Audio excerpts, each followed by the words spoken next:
Сегодня глава республики Юнусбек Евкуров принял участие в заседании Госсовета и комиссии при президенте России по мониторингу достижений целевых показателей социально-экономического развития страны.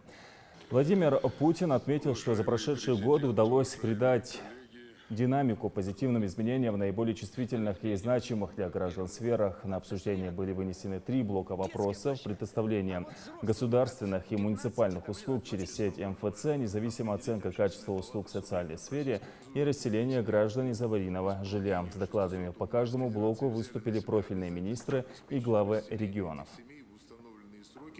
За последние годы, за прошедшие годы удалось придать некоторую новую динамику позитивным изменениям в наиболее чувствительных, значимых для жизни граждан сферах, таких как здравоохранение, образование, культура, жилищно-коммунальное хозяйство.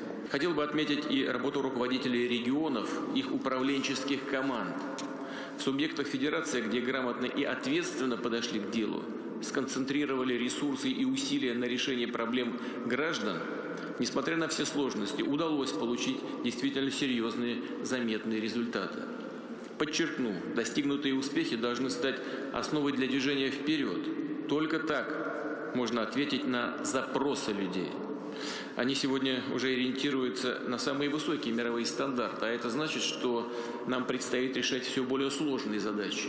Еще один вопрос нашей повестки дня очень серьезный, масштабный, очень важный для миллионов наших граждан. Это ликвидация аварийного жилья.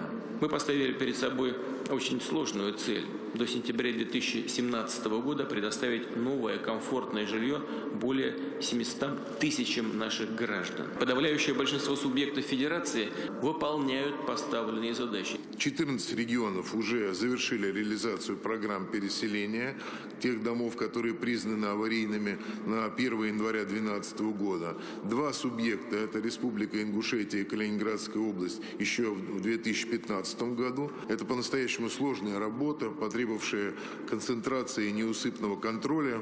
Тем регионам, которые досрочно еще в 2015 году завершили объем работы, это Ингушетия и Калининградская область, решением председателя правительства Российской Федерации было выделено уже дополнительное финансирование.